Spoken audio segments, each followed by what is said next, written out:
All right, hello everyone. Let's go over the review exam 2 solutions part B for stat 1.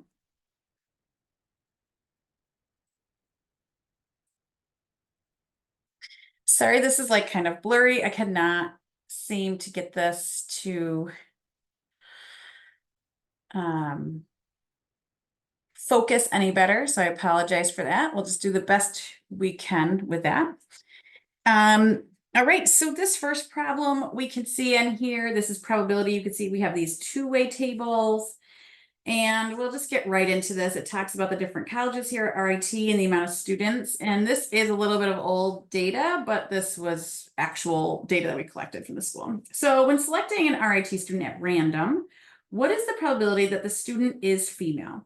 So here I gave like little notes like shade, outline, and compute, and use correct notation. Now, remember, you can use formulas if you prefer. I'm just going to go right and use the shading and just be done with it and move on. I don't want to really spend like a lot of time. Okay, so here, what I'm going to look at is I'm going to look at the female students. So what's the probability of selecting a student at random? And that student is female, okay? So here, I'm just going to say probability that a student is female.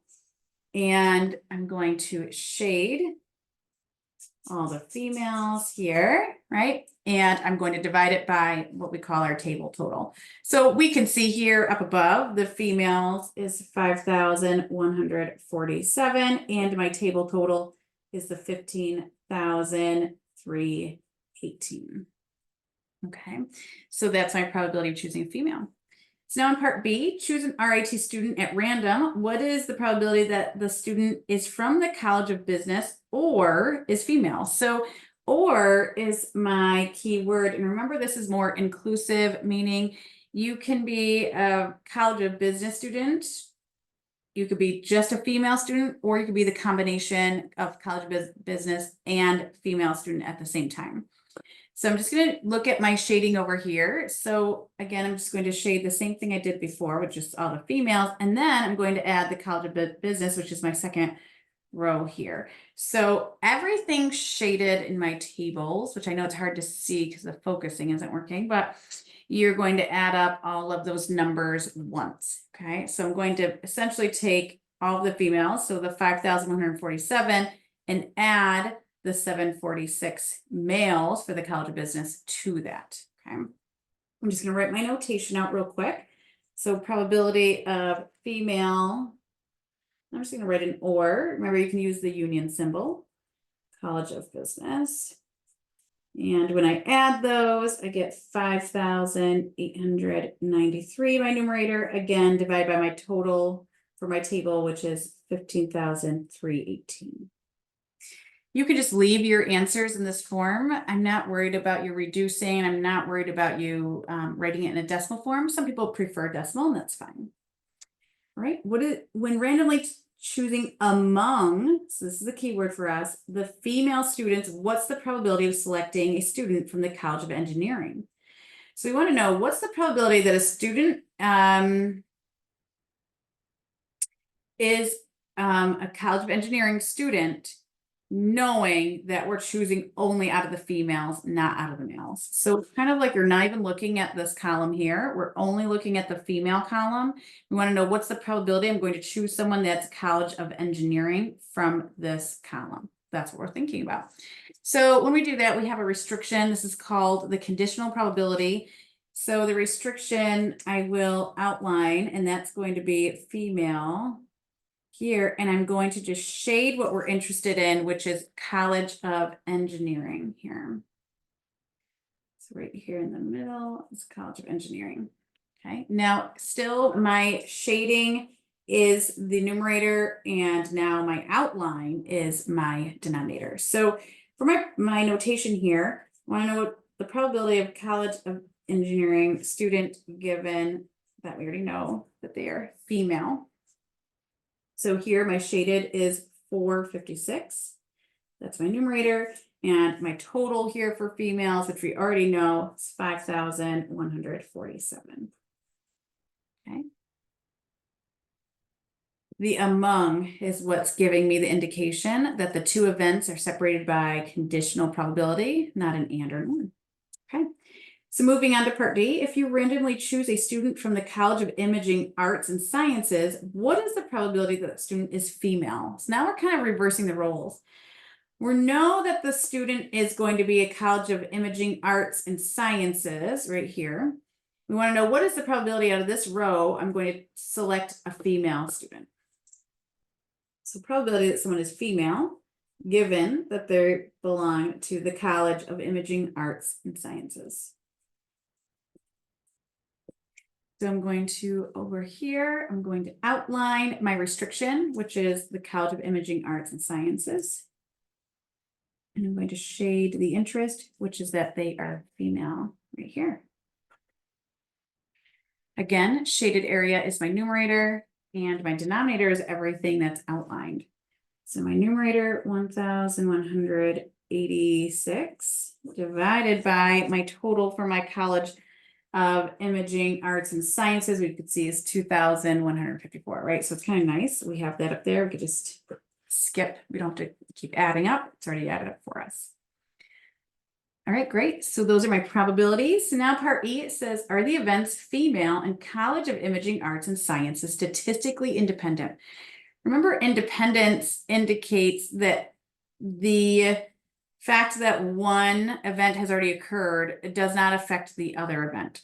So if these are independent, then that would mean that the probability of just female is equal to the probability of female given the restriction of CIAS. Right? If these two are the same, then they are independent. Okay, so this would indicate independence. So it's just saying that knowing that this restriction has been applied on female, it doesn't change the probability of just female alone. So we know just female alone up here in part A, and this is, I'm going to put it down in decimal form so we could actually compare it easily, is 0.3360. And we want to know, is it equal? I'm going to put a question mark there. Is it equal to what we just found in part D? So part D, we actually found is 0.5506. Well, no, 0.3360 is not the same as 0.5506. So they are not independent. So just say no. These are not independent. So applying the restriction of this college on female does change the probability. So they are not independent. Okay. The other one that we look at is mutually exclusive. Remember, mutually exclusive just means there's no overlap. Okay, so two columns, like you can't be male and female at the same time, right? So either you were in this category or you're counted in this category. So those would be considered independent. I'm sorry, mutually exclusive. Okay, no overlap, or the different colleges, right? Like you can't be in the College of Business and the College of Science at the same time, right? You're only counted in one of these. So these are mutually exclusive. They do not overlap. Okay, that's the other one that we think about. All right, let's move on to the next problem here, problem 2. So for problem 2 here, we're looking at the National Institute of Health, and we're asked if people would give up desserts. My answer would be no, in exchange for 5 extra years of life. Again, sorry, this is kind of blurry. 58% of Americans said no. Sandy, a health fitness expert, decides to ask 50 randomly selected Americans, would you give up desserts for an extra 5 years of life? She would like to study the percentage of individuals who said no. So remember, it's not always a right or wrong. It's not necessarily majority. When we're looking at these types of problems, it's about what we're interested in studying. And in this case, what we're interested in studying are the no responses. So someone who said no to this survey question, okay? Most of the time it's the yes, and you could ask the question so the response is a yes, but just for this, we're looking at the no. We want to know that. Okay, so it says describe the population, objects, and the variable with units. Is the variable numerical or categorical? And what has the NIH told us about the population of individuals? So here, the individuals, the objects are just Americans, all Americans in general. And the variable is the question that we're being asked, right? So would you give up desserts for an extra 5 years of life? That's my variable, right? Every individual is going to answer their own way. And this is categorical because it's a yes or no question. So what has the NIH told us about the population? Well, it told us the population is 58%. So we know here that P is equal to 0.58 or 58%. Okay. So this says, if the NIH is correct, what proportion of Americans in Sandy's sample would you expect to say no? This is the center. So we're looking at a sampling distribution here. Maybe I'll write this up here. Because if it was a CI, it would tell us to estimate the population, and it gave us the population value, so we know it's not chapter 9, the confidence intervals. Okay. So here we're looking at the center, which is the mean of all the p hats. Again, we are not calculating all these p hats. We're just imagining this comes down to p, and this is 0.58. Let's know what the standard error is. So standard error of p hat here. So this is where we're going to take p times 1 minus p divided by n, all under the square root. So we'll just plug in here.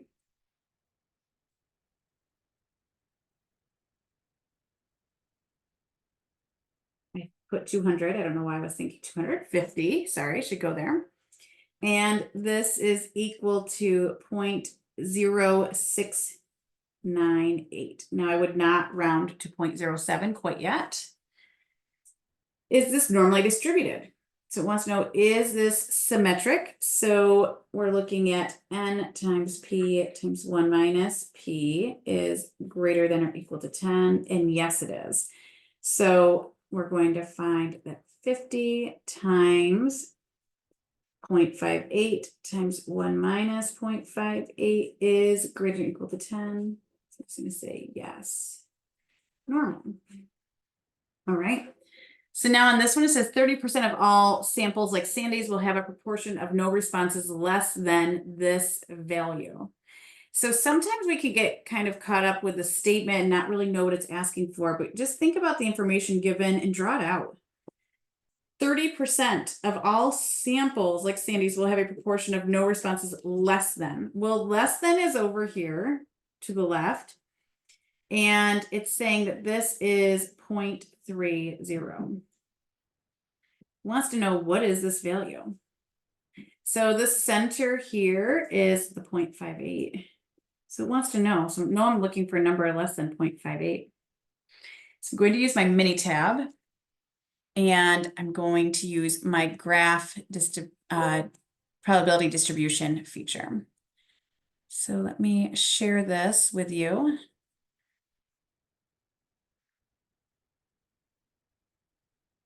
And we can look at it together real quick. All right, so graph, probability distribution plot, view probability, normal, center is 0.58, and spread is 0.0698. Shaded area, left tail, and it is by a probability, it's that 0.30. Okay, so here we can see it's 0.5434. You can say 0.54 if you wanted, but that is the area. 0.3 corresponds to 0.54, so right here, this data value. Okay. All right, so part D, what is the probability that Sandy's sample proportion will be between 0.6 and 0.7? So again, I'm going to just sketch this drawing, put my 0.58 here. 0.6 is here, 0.7 is here. We want to know what is this area. So I have two values and I want to know what is this area here. So I'm going to go back into my mini tab. I'm going to use all the same values and the same feature. I'm going to choose X value and the middle. So X value is 0.6 on the left and 0.7 on the right. 0.3444 is the area. So it's a 34.44% chance that we're going to get a sample of 50 individuals and their proportion falls between 0.6 and 0.7 for the number of individuals who said no, they would not give up sweets for an extra 5 years. Okay, so that's what we're looking at. Okay, let's move on to this next one. So here we're looking at cola packages, soft drinks, and glass bottles. They're considering switching to a new bottle supplier. So we're looking at new bottles. And the mean internal pressure is 157 PSI, pounds per square inch, and a standard deviation of 3 PSI. Before entering an agreement to purchase bottles, the company will examine the random sample of 48 bottles to make sure. Okay. So here it says describe the population objects and talk about the variable. So think about what it is we're studying. So you can always get this from the sample where it says we're going to sample 48 bottles. So the objects are the bottles here. Okay, that's what we're going to study. And what is it that we're studying here? So here it says that they have a bottle with a mean internal pressure of 157, PSI. So the internal pressure is my variable and my variable is numerical. Okay. What has this company told us? It told us the mean, which is 157. And it told us the standard deviation is 3. So this is another sampling distribution. And of course, we have N, which is 48. Okay, so this is another sampling distribution. I just asked the question a different way. A typical value for the mean for the sample is, and it's just going to be all the mean of all the X bars, which we're not actually doing it. It comes right down to 157. Now, I'll just draw like a little arrow, mean of X bars, this equals the mean, which is 157.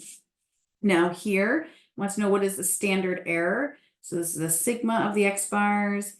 This is standard error of X bar. This is sigma divided by the square root of N. So sigma is 3 divided by the square root of 48 here. So I get 0.433. Again, be careful on how much you round here. Is it normal? Is a normal probability model appropriate? So remember, we can always use the central limit theorem. We can be told that the population is symmetric here. We can use an NPP that's linear and a p-value greater than 0.05.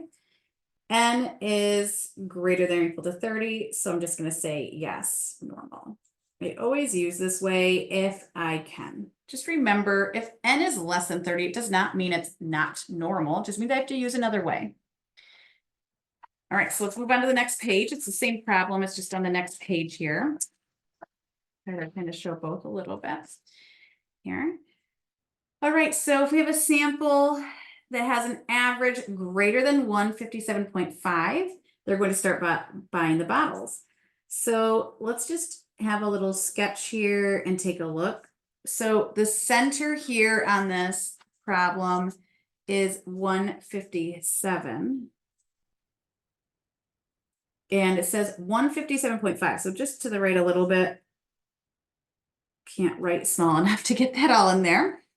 And we want to know what is the probability of that happening. So what is the probability of this? That it's to the right. right? It has a better PSI than 157.5. Of course, you can always write the notation, not that I'm going to ask for this kind of thing, but the probability that an X bar is greater than or equal to 157.5. Now, it's not talking about one individual bottle, right? It's talking about the groups of 48 bottles at a time. What is the probability of this? So let's just go over to Minitab here real quick and take a look. Again, same feature as always. I'm hoping that you're noticing that we use the same feature a lot for chapters 7, 8, and a little bit in 9. We will go to graph, probability distribution plot, view probability. All right, so my center here is 157. My spread is 0.433. Oops, I did not move that appropriately. 0.433, okay. Going to shaded area. Now my shaded area is defined by an X value, which is the 157.5, and we're looking to the right. It's a greater than. So 157.5 here with to the right. Click OK, and I'll find this probability. Here it is, 0.1241. That is this area here, 0.1241. Okay. So it's a 12.41% chance that we're going to take a group of 48 bottles and their PSI, their average PSI is going to be 157.5 or higher. Okay. All right, let's look at the next part to this problem. So there's a 5% chance, I'm just going to start drawing as soon as I'm reading this. 5% chance, I know I have the area to the curve, which is going to be 5%, just have to see where it is, that the average pressure will be more than this value. So what we're looking at is up here, a more than, and we know that this is 5%, and we want to know this data value with a center of 157. Okay, so again, go back over to Minitab. We rely on Minitab a lot in this section. Same feature, graph, distribution plot, view. I'm going to keep everything the same with my mean and my standard deviation. My shaded area now has changed. It is right, but it's a probability that I have, right? And that's the 0.05 to the right. And I'm looking for that X value, which is 157.7. So this right here is 157.7.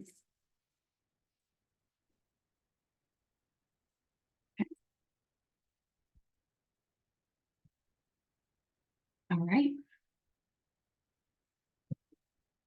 Let's move on to these next few questions. All right, so questions 4 and 5, determine if this is a CI for means or proportions and write the correct formula. It's not asking us to actually solve anything. It's just asking us just to determine. This is a hard part for some people, is to figure out what it is we actually have to do. So how long do people avoid going to the dentist? A local dentist wants to estimate, so estimate means CI, which we already know we're looking at CIs, the mean time in months since adults in Rochester last visited the dentist with 90% confidence. Okay, so there's several things pointing to that this is numerical. First of all, it says mean. That would be numerical. It says time. Time is a measurement. That's a number, right? So I have those couple things. I don't have any data in here, but if I was given the data, like the X bar and the S and the N, then you would know it's also numerical, because remember, you don't have X bar and S for categorical. So this is numerical. So we call this a CI for mu, which is the population mean. Now my formula for this is X bar plus or minus T at alpha divided by 2 times the standard error, which is S divided by square root of N. That is my formula. Remember, we could do this on Minitab, or we could do this by hand.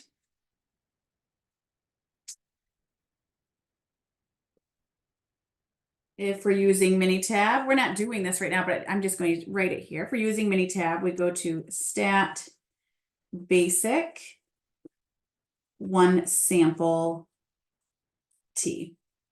Okay.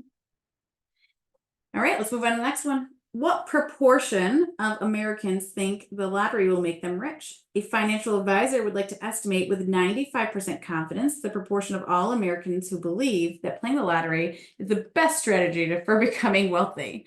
Okay, so there's a couple things again here that's pointing out that this is categorical. And first of all, it says proportion. Categorical is proportions, right? And you could think about the question here.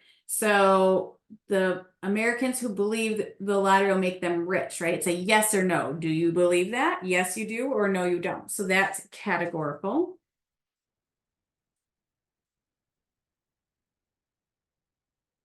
So this is a CI for P, which is the population proportion. My formula for this is P hat plus or minus Z at alpha divided by 2 times the standard error. So this will be P hat times 1 minus P hat divided by N under the square root. Now, this is the Minitab feature stat basic 1 proportion. Okay. Now question 6, that was just for 4 and 5. Now question 6, I'm going to take it further. So estimate the average dominant risk size. So estimate right here, this indicates a CI. That's how I know I'm looking at a confidence interval. So the dominant wrist size, it's the circumference of an adult wrist. 51 students were asked to measure their dominant wrist. So meaning like if you're right-handed, that wrist, or if you're left-handed, your left wrist. The sample mean is 17.71. The sample standard deviation is 1.27. This is numerical, right? We have to recognize this.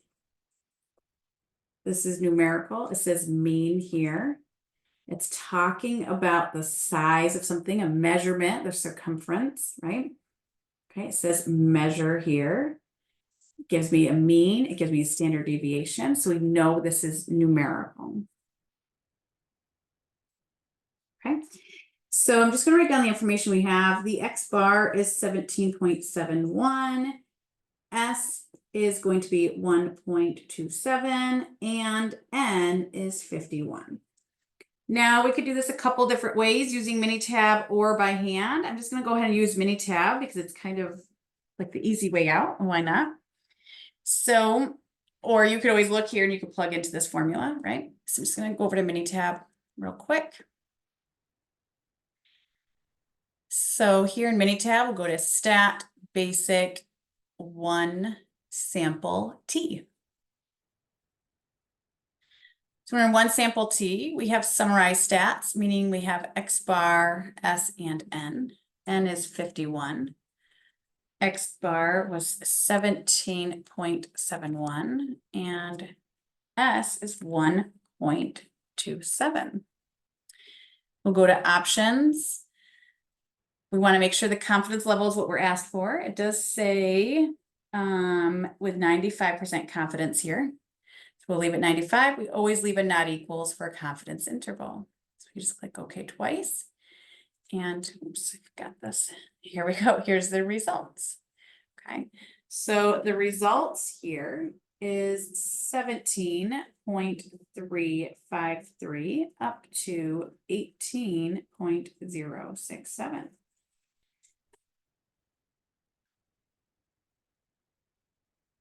All right, what is the point estimate for the CI and what is the margin of error? Remember, the point estimate is my X bar.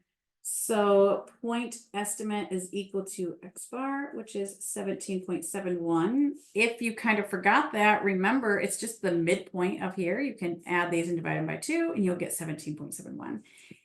The margin of error is what you're adding to the 17.71 to get the 18.067, or what you're subtracting from the midpoint of 17.71 to get to the 17.353. So you could do that either way. And so it doesn't matter which one you want to go with. If you want to take the upper bound and subtract out the midpoint, or if you want to take the midpoint and subtract out the lower bound, it does not matter. So I'm just going to take the upper bound minus my midpoint of 17.71, and I find it to be 0.357. Now, if you were to do this calculation by hand by using the by hand formula up here, it would just be this whole right side. So it'd be your t at alpha divided by 2 times your standard error of s divided by square root of n. It would be that whole number is this number here. Okay. Of course, when we write a CI, we never just want to get the numbers, we want to interpret it. So I'm just going to include the interpretation, although I don't know if I asked for it. I'm going to look to see if it's on the next page. It's not, but I'm going to do it anyways. So we are 95% confident that the population mean wrist size, or maybe I'll say, yeah, I'll just say size in general, because we know it's circumference up here, of adults. So it's always the who and the what, right? What are we studying and who are we studying about? The adults is between 17.353 and 18.067 centimeters. There we go. That's the interpretation. We want to always be able to put this into words. Okay. All right. One more left on here. Let's take a look at question 7. You do not know the population of the, you do not know the proportion of the population of Americans who watch TV during dinner. To explore the population, you obtain a random sample of 50 Americans. I'm just going to start writing this stuff down. So N is 50. Within your sample, you find that 20 do watch TV while eating dinner. That is my X. So X is 20. Okay, N is 50. So I can find P hat by just dividing those two. Now let's talk about why I know to do that. It says proportion. When I see proportion, think categorical right away. Okay. Think about the question of the survey. Do you watch TV while you eat dinner? Yes or no? Okay. And so we have that 20 out of the 50 said yes. So that means 30 said no, but we're studying the yes response here, which is typical for us. So I can just go ahead and find P hat if I feel like I want to do that. It's not that it's asking me specifically at this point, but I can do that. And I'm just going to write it as a decimal form, because that's what I would use. Now, I already know that's what it is, because right here I give you the numbers, right? You've been asked to give a statement about the proportion of Americans who watch TV during dinner. You state that you have high confidence that the proportion is between 0.40 plus or minus 0.1358. What is the point estimate value? What's the margin of error value? Point estimate is the 0.4. That's my P hat. And margin of error is everything on the right side. So in this case, since it's categorical, it would be Z times my standard error. But I have that answer, which is 0.1358. So I didn't have to do anything. I just had to read and pull out that information. What is the lower and upper bounds of this interval? So I'm given everything. I just have to add and subtract, right? So my lower bound is going to be 0.40 minus 0.1358. And then my upper bound is going to be 0.40 plus 0.1358. Okay, so I find my lower bound to be 0.2642, and I find my upper bound to be 0.5358. So I'd actually write it in this way.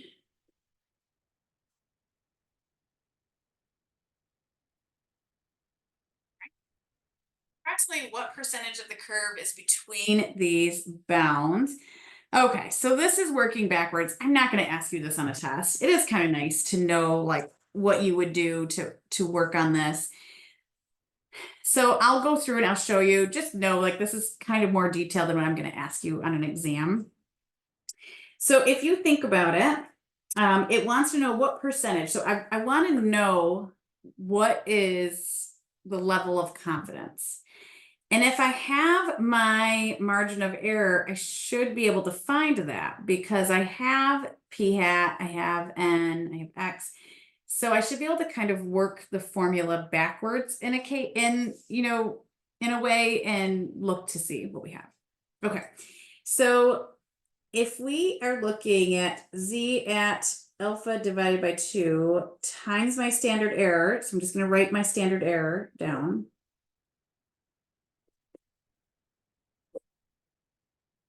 I can start plugging in values I know, because if I know my z, remember, then I can kind of figure out what my confidence level is. I can just recognize what it might be, or I can use my Minitab. We're going to recognize it when we see this. So I have my z at alpha divided by 2, and I'm just going to start plugging in. So p hat, remember we said is 0.4. N is 50. Okay, here like this.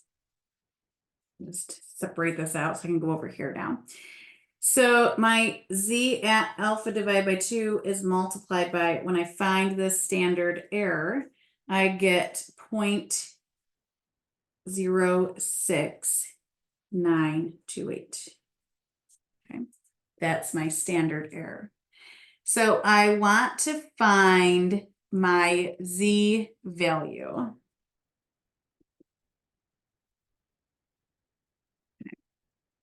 Well, if I know that z times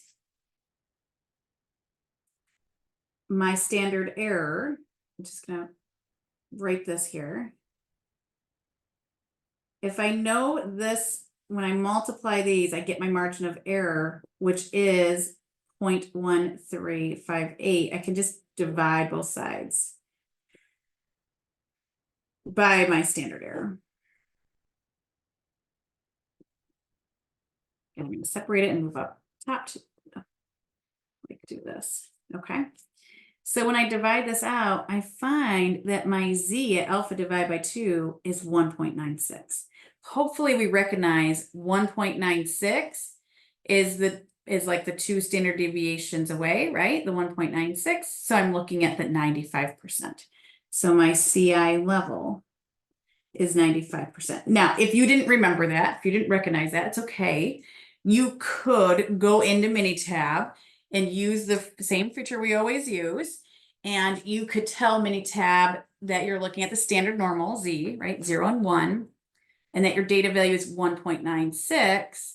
And you could find the area to the left of that or to the right of that. And then you could figure out and look at your image that you're looking at a middle 95%. Okay, so it's kind of working it backwards.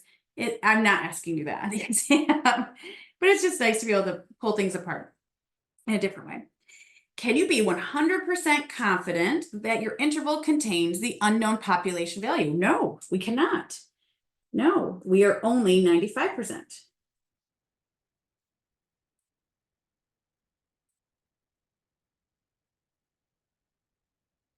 Right? 100% of the time, my population value won't be in there. Only 95% of the time.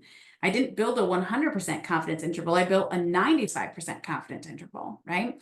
So it's that percentage of time. So if I build 100 intervals, then 95 out of the 100 will contain my population value, okay? So now here's like those follow-up questions. The proportion of all Americans who watch TV while eating dinner is greater than 26%. Based on our interval, do we have at least 95% confidence that that statement is true? Okay. So it's a greater than. It wants to know, is my CI greater than 0.26? Sorry, I know you can't really see it that well here because it's blurry. So I'm going to look at my CI up here. Is this entire CI greater than, more than 0.26? Yeah, it is. It's kind of close, but it's 0.2642. So yeah, that number is larger than 0.26. So I'm just going to answer with a yes, since the entire interval is greater